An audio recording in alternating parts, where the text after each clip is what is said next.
Yung time na 2016 is ceasefire.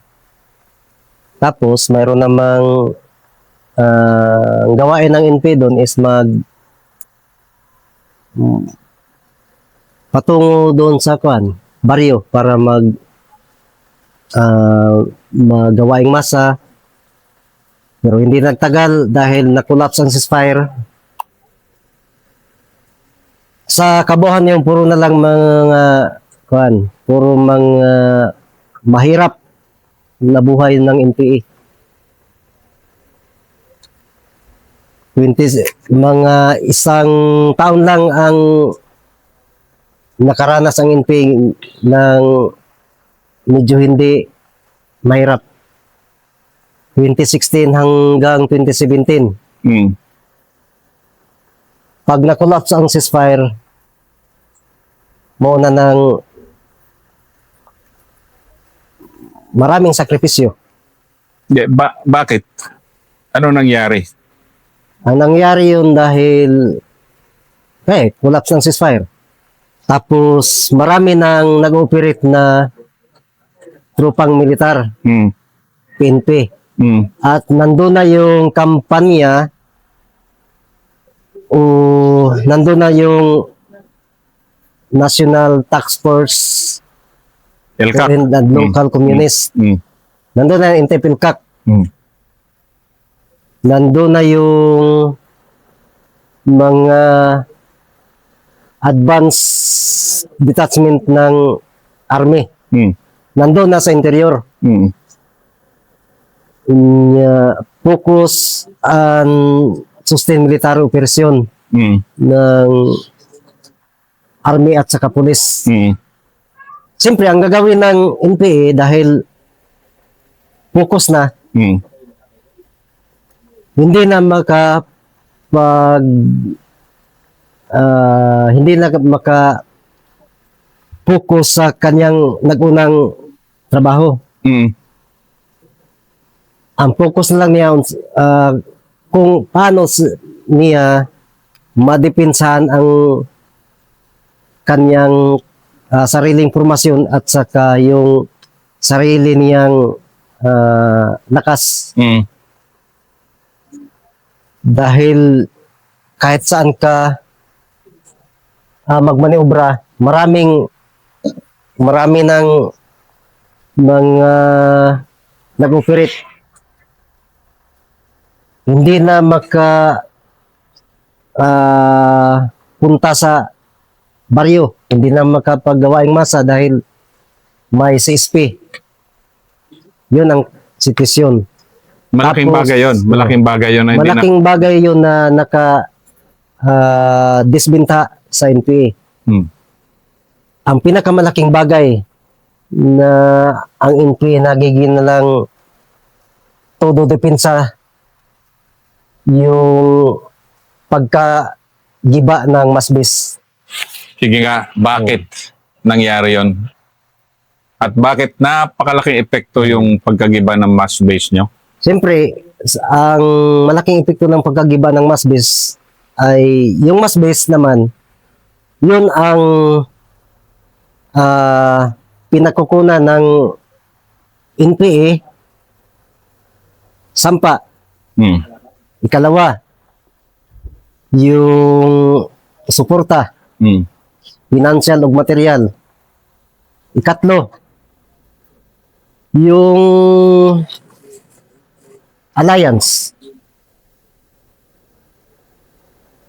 Alliance doon sa mga middle forces. Nandun sa baryo, nandun sa masbis. Ikapat, malaki ang kawalan ng financial na suporta. Bakit nawala na rin yon?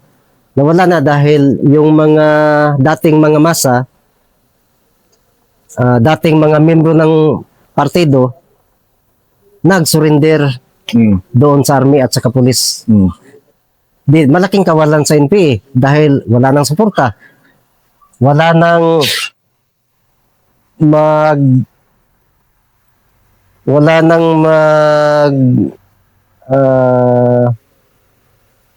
nang magsampa sa NPA.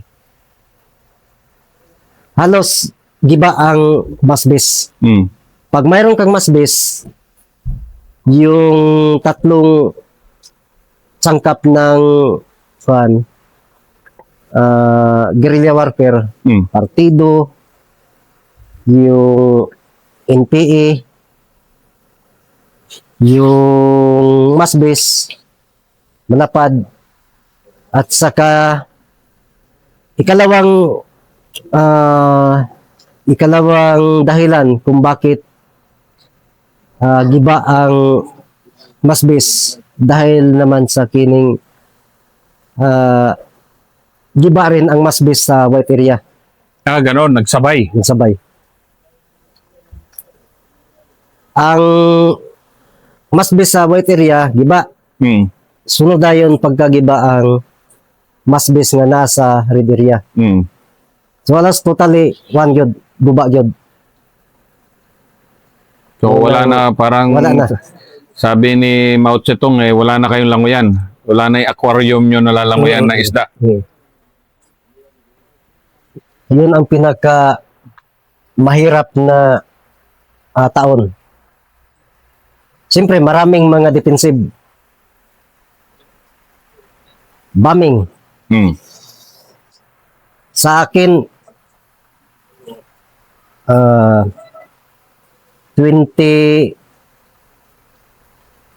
2020, Mm.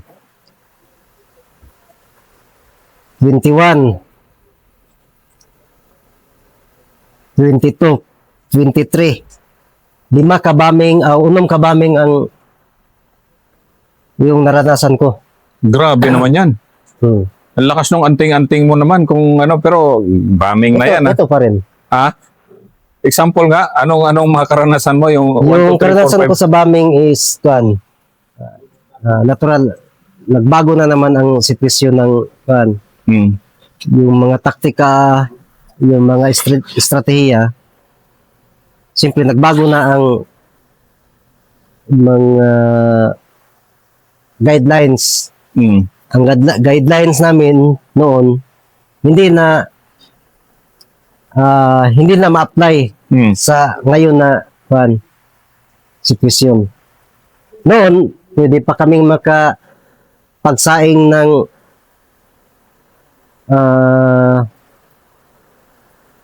madaling araw at saka pwede pa kaming magsaing ng gabi. Mm. Pero sa actual na sitwasyon, hindi ka pwede. Dahil pag magsaing ka, Mm. madetect ka ng drone. Mm. Pag yung siga mo, daanan ng drone, madetect na. Mm. Noon, walang drone. Mm. Kung may drone man, hindi pa, hindi yun active. Pwede pa kaming paglunsad ng mga activity. Mm. Pero sa pagdating ng higpit na sitwasyon, hindi na pwedeng maglunsad ng activity. Mm. Hindi na ka pwedeng mag-training, hindi na pwedeng makapag-aral, hindi na pwedeng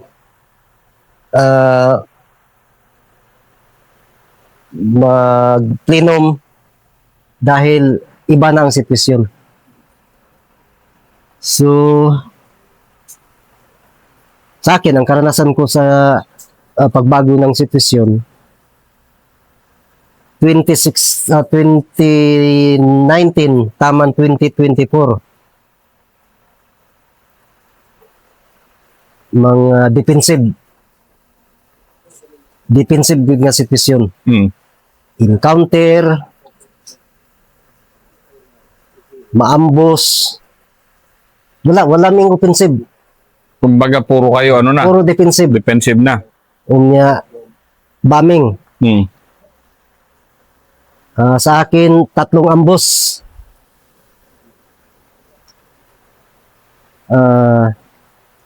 Isang encounter.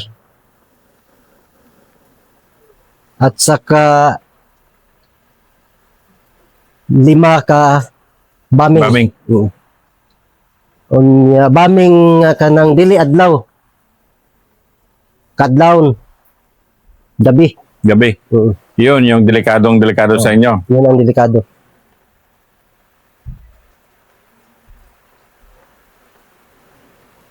Shortcut, Hindi, huwag mong shortcutin. Tuloy mo lang. Naambus kayo. Ilan ang ambus? naambos mi mga 2021 sa tubig. Dismission to sa Scout Ranger, Kalaban Is yun it- talaga yung mga tropa namin. 75th, 65th. Unya, nagdala ako man ang CEO sa kuan sa headquarters. Nasa ko kasama ko si Maria Malaya. Kasi 2025 siya na ano, di ba? So, ganito noon, dala-dala mo na siya noon. Matanda na. Kaya pa. Pero isa rin yung palang, di nga, ikwento mo nga yung dala-dala mo na si Maria Malaya na, ano, Yung dala-dala ko si Maria Malaya, galing pa kami ng boundary ng Kabadbaran, Santiago, tapos Higakit, sa Panta. Galing kayo sa Panta. Labir o Carmen. Ito, banda. Sa Layo na tri-boundary. nilakad nyo. Dahil karamihan may ipodi sa lugar na kinikilosa namin. 3 ipodi. May sa Santiago, may sa Higakit, at saka may sa Kabadbaran. Doon kami sa sentro ng mga ipodi. Hindi kami makagalaw. Hindi kami makasupply. Sustain ang surveillance. Hindi ka makapagtrabaho sa opisina. Ang ginawa namin, exit. 4 na buwan kami. Nandun lang sa tri-boundary. Lumural ang hukbo dahil walang may makain pero kulang. Tapos karamihan mga defensive ang kuan. Defensive ang mode. Defensive mode ang nasinati. Exit mid patungong Higakit. Isa ka halos 1 linggo. Ang kinain na lang namin yung mga gulay sa paligid. Sa Lasikam naman kayo. Dito na sa kuan, dito na sa Lubo. Patras na kami, pa-exit na kami. Patungo kaming Kabadbarao kining diri sa kuan, Sibagat. Ang direksyon namin ay Sibagat. Pagtawid namin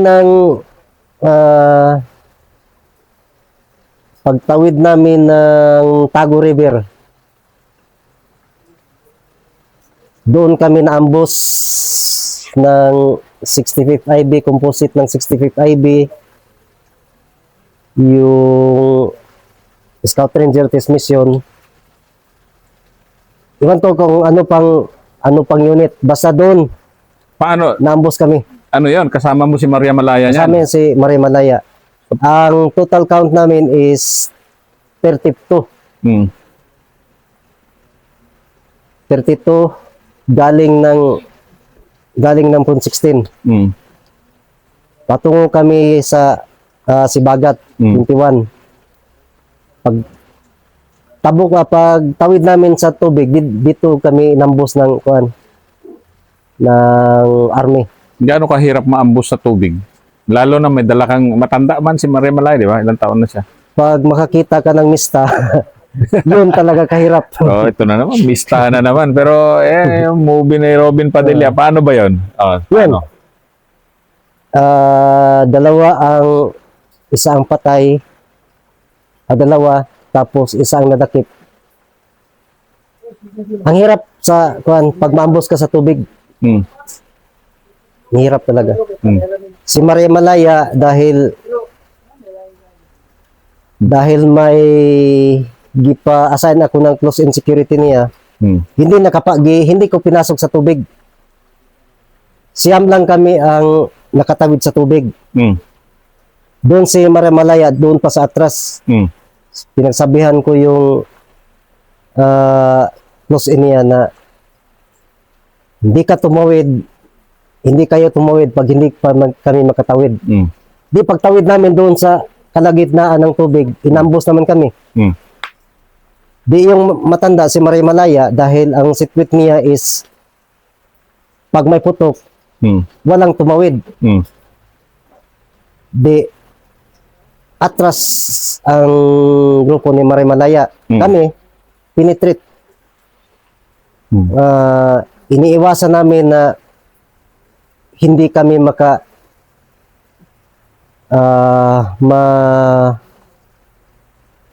hindi kami ma-pin down. Siyam kami, 4 ang casualty, 5 kami ang hindi natamaan. Grabe ka, ano yun Ako ang ikalima. Na hindi tinamaan. Na hindi tinamaan. Yung 4 na naguna sa akin, automatic, in the spot. Ikalima ko, kaso lang may isang malaking bato na pagputok doon ako nakapunta. Pag nakalampas ako sa isang bato, dali talaga. Dali ka rin. Buti na lang may isang bato na hindi yun ang nakapahirap sa tubig pag maambos ka. Maambos ka, talagang walang kawala basta-basta yon. Sinuwerte mo, may bato lang. Oo. Sinerte pag may bato. So mga 45 minutes adisirmi na regroup. So yung 4 na wala. Kinuha na ng hindi namin makuha. Killed lahat yon. Killed lahat. Ay, tatlo ang on the spot. Isa yung nadakip. So ikaw noon, anong iniisip mo na pagkatapos Ang iniisip ko, hindi na ako papunta doon sa original na ruta namin. Yung mag-shift kami ng ruta. Imbis nga pa south, pa north, yung direksyon namin para hindi kami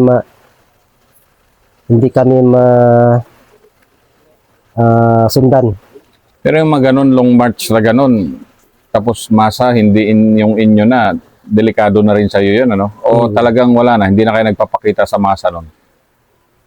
May sitwasyon na magpapakita kami.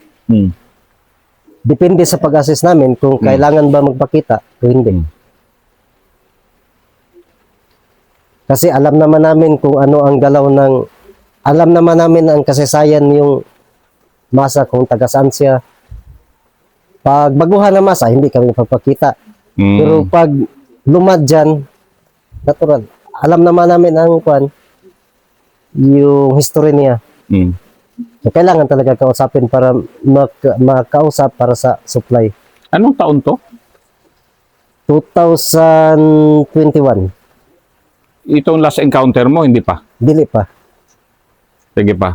Maganda itong mga kwento. 2022.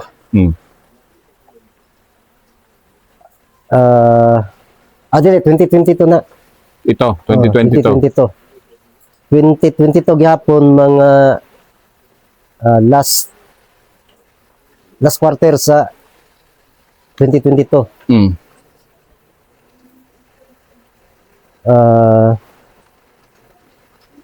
Bombing Na naman. Bombing, oo. Diri sa bukid sa Kulambugan. Boundary ng Sibagat at saka San Miguel. Mm. So, buti na lang, malayo ang distansya ko. Mm. Yung mga kasamahan, nandun sa ibabaw at saka ako doon sa ubos. Mm. Kay, ang decision to, magdala ako ng isang team para tumawid dito sa area ng South. Mm. So, tungod kay layo, distansya man sa ako, dili kayo epekto. Mm. Tagalog. Mm. Hindi epekto sa akin yung pagtama ng bomba. Pero pang-5 mo na yan. Pang-5 bomba mo na yan. Pang-5 na. Pang-5 na.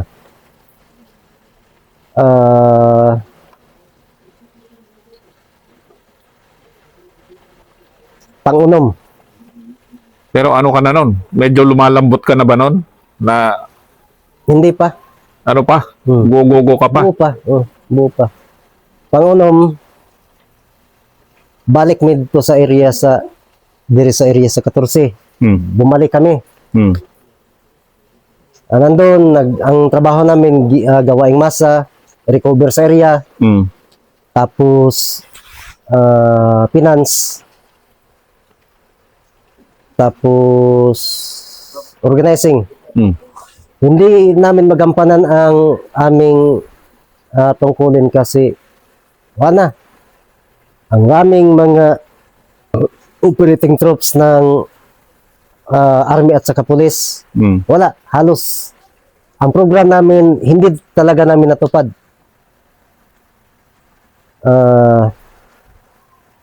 May bisto sa aming lokasyon.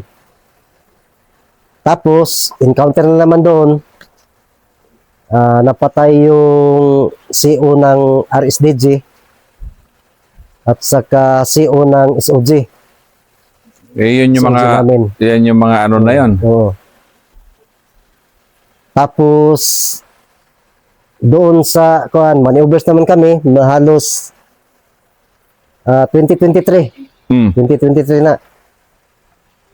Pagka 2023 gapon,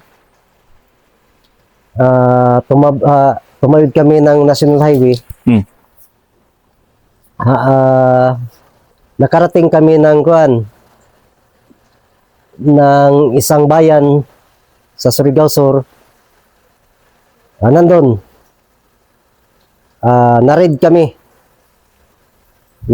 mga 7 ng umaga. Doon sa highway. Doon malapit lang sa highway. Saan kayo? Nasa highway kayo? Nasa highway kami. Ba't napunta kayo sa highway na? Ang taktika namin is marami ang tropa ng pulis at saka sundalo sa bukid. Hmm. Ang ginawa namin, highway kami. Hmm. Kasi walang tropa sa highway, walang sa highway. Hmm. Walang nag-operate na pulis at saka sundalo. Hmm. Nagkataon lang na may nag-info sa amin na yung kinausap namin na civilian na magpapalit kami ng supply, yun ang nag-report. Dumating kami mga alas 3 ng ng hapon. Hmm.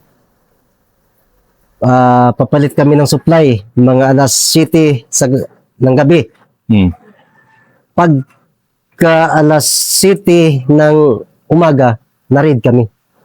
Ang tagal nyo naman kasi sa highway naman. Dahil nagkumpiyansa rin kayo? Kumpiyansa rin kami. Dahil sa monitor namin, ang raming operating troops na PNP at saka army sa baba sa Taas. taas. Hmm.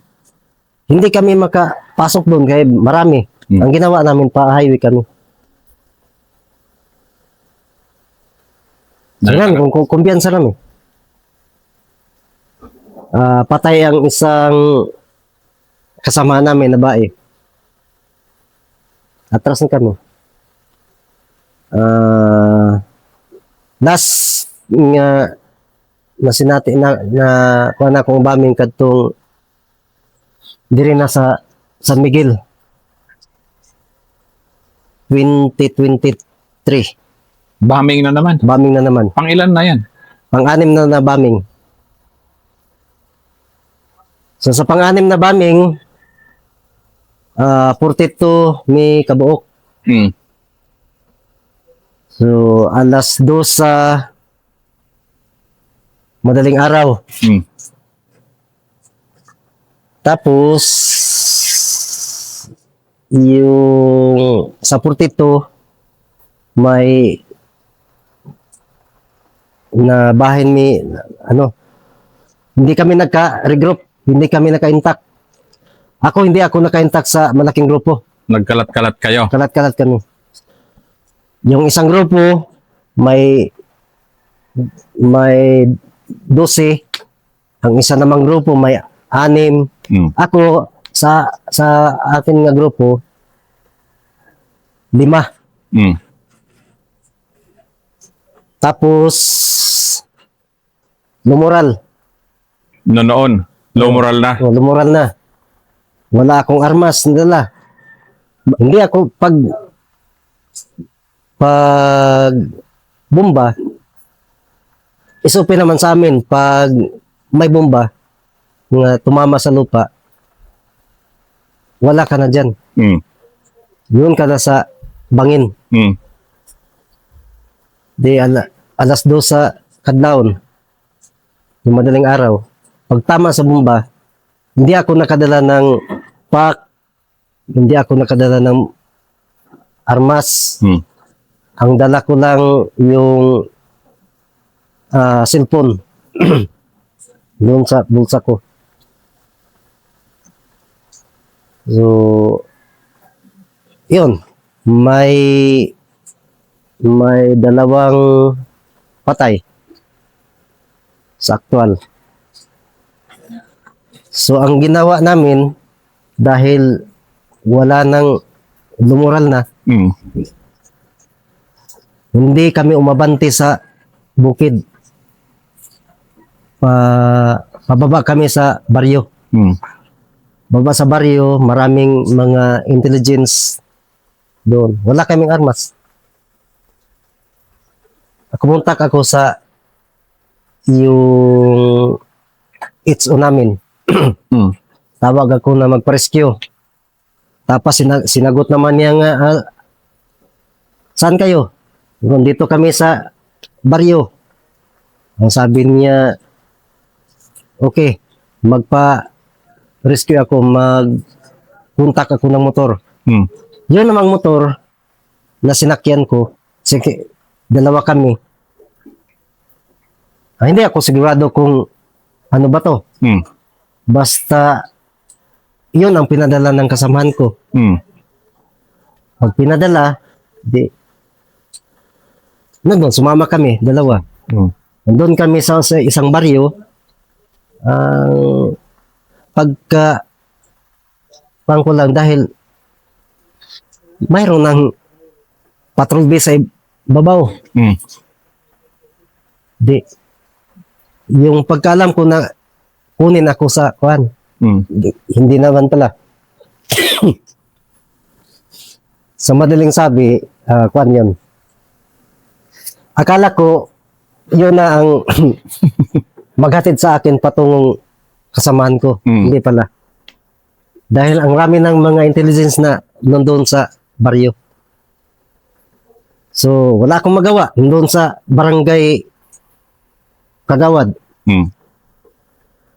Pag madaling mga nakarating kami mga alas 9 ng gabi doon, yung patrol base ibabaw, yung barangay barangay Kagawad, doon kami.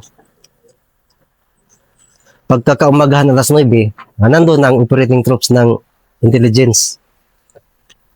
Dinakip kami. Wala akong magawa. Dahil nandun na. So doon na tapos ang kuan. So, ibig sabihin, yung tinawagan mo na operations nyo, nag-surrender na rin noon. O, di ba, tinawagan mo, Hindi. Hindi. Mataas na opisyal ng NPA. Ang pagkaalam ko na ang nagkuha sa amin, yung totoong masa namin. Mm. Mm. Pero pagdating namin sa isang baryo, nagtataka ako bakit dito ako hinatid. Ibig sabihin, yung masa nyo yung bumaliktad. Mm. Yung masa nyo yung bumaliktad. Mm. Masa yung bumaliktad. At hindi naman alam ng higher organ namin na yung masa na nagkuha sa amin, hindi niya alam kung anong status na, nag-surrender na o kuan ba. So yun ang kuan. So, ang lesson learned pala, nung bumaliktad talaga ang masa nyo, talagang wala na. Talagang doon na. Pero nung sa akin, dahil hindi talaga ako sumuko. Hmm. Pero pag balance, may anak ako. Hmm. Tapos lumural. Andun, wala na akong magawa. Sinabihan ko na lang yung mga intelligence na wala na akong magawa. Hmm. Basta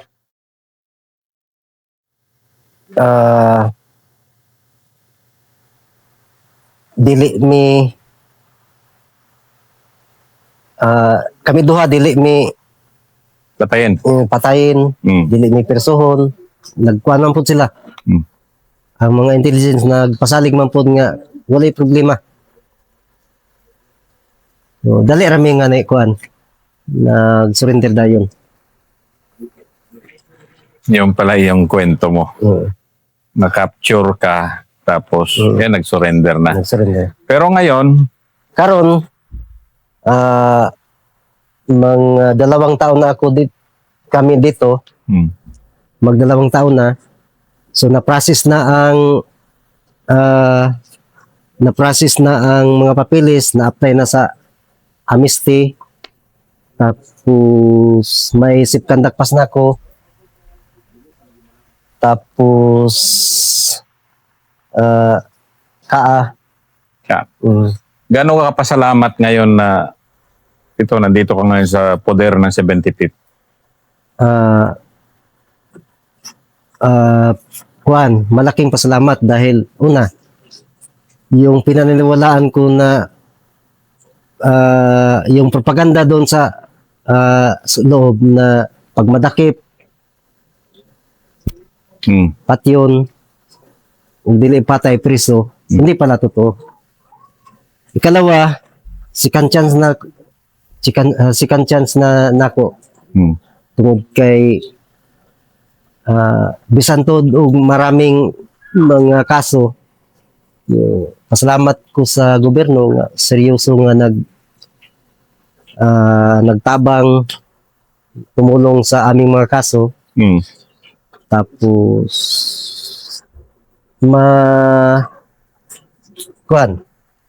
ma-apply sa amnesty. Buo ng pamilya mo? Buo na. Yun eh. Yun pa rin pinaka-importante, pamilya, no? Pamilya. Ang bakit